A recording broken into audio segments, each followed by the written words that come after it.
waa mar kale iyo barnaamijkeeni talo dhakhtar oo aynu ku soo qaadan doono 10 xaqaa'iq oo cajiib ah oo ku saabsan kelida ibn aadamka.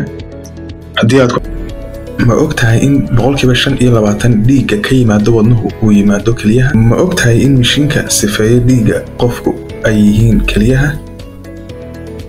ma ogtahay in culayska kelidu tahay 125 ilaa 170 gram oo dumarka oo ragga ah iyo 115 ilaa 150 oo dumarka ah?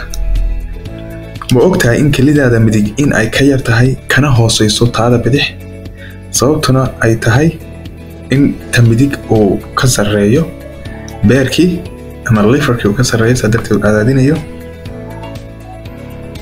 ma ogtahay in kelidaadu leedahay unugyo yaryar oo la dhaho nephron oo lagu qiyaaso tiro ahaan 1.15 milyan kuwaasoo kala miira dhiigga kana saara sunta iyo waxaanu jirku u baahnayn? ma ogtahay in qiyaastii 7.5 ama 7.5 litir oo u dhiganta 7,500 ml oo dhiiga ay saacadii kelidu shaandhayso? mase ogtahay in kelidu ka qayb qaadato samaysanka dhiigga iyada oo soo deysa maado la yiraahdo erythropoietin? ma ogtahay kelidu in ay xoojiso lafaha iyadoo ka qayb qaadanaysa samaysanka vitamin D iyo calciumta laga soo nuugo mindhicirada? ma ogtahay in haddii aad yaraysato cabitaanka biyaha aad khatar ugu jirto in keliyahaagu dhagaxaan ku samaysmaan? ma ogtahay in kelidu soo saarto kaadi qiyaas dhan 500 ilaa 2,000 oo ml haddii aad ugu yaraan cabto 1 ama 2 litir oo biyaha maalintii?